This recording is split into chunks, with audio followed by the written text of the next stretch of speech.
Let's be honest. In America, debt often feels like a dark cloud. It's the student loan statement that arrives like clockwork, the credit card balance that barely budges, and the car payment that stretches on for years.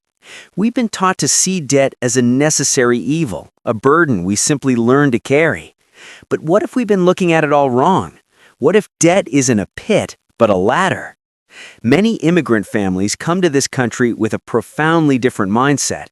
They don't see debt as a way to fund a lifestyle, but as a calculated tool to build a future, a distinction that can change everything. Here are 5 powerful habits rooted in that philosophy. 1. The bad debt firewall. The first rule is simple. High-interest consumer debt is the enemy. Credit card balances for vacations, gadgets, or fast fashion? That's a financial trap, not a tool. This habit prioritizes eliminating this kind of debt with intense focus, often before saving for anything else. It's about clearing the toxic weeds so the garden can grow. 2. Family as the first bank. Before a payday loan or a maxed-out credit card, many immigrant families turn inward.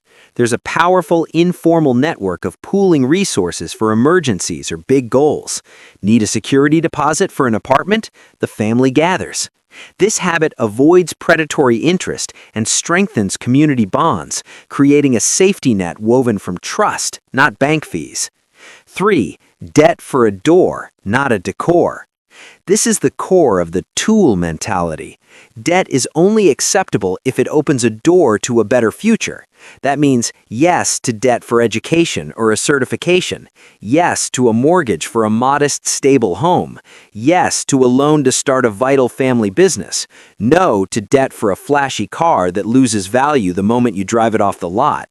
The question is always, will this put an asset under me or a bill over me? 4. The one debt rule. Juggling multiple debts is a recipe for stress and stagnation. The common habit here is focus. Crush one debt completely before taking on another. This creates powerful psychological wins and frees up cash flow. It's the slow, steady, and ultimately victorious path up the mountain, not a dizzying sprint between different lenders. And 5. Frugality is the foundation, not a punishment. Perhaps the most important habit is the backdrop against which all else happens, a permanent culture of living below your means. It's not about deprivation for a year to pay off a bill. It's a lifelong philosophy of mindful spending. This creates the margin and breathing room that makes the other habits possible. When you live on 80% of your income, you have the power to use debt strategically, not desperately. The takeaway? It's not about having no debt, it's about having the right kind of debt for the right reason with a clear plan to master it. It's shifting your mindset from seeing debt as a way to have what you want now to a calculated investment in what you need for tomorrow.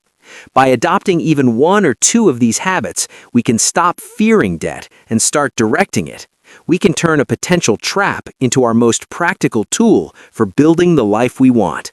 Thanks to be engaged till end. Please like, share, comment, and subscribe. Thanks for watching.